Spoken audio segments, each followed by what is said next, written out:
ka nagkakaganyan, dahil inuuna mo lang ang ibang tao kaysa sarili mo.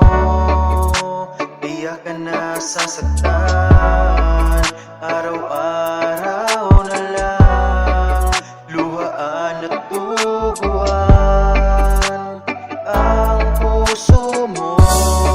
Kaya mabuti pang bumangon ka, punasan ng iyong mga mata, at huwag mong sayangin ang iyong mga luha. Kaya sa Diyos magdasal ka langga, ng mga sakit mawawala, kaysa magwalwal ka, wala kang makukuha.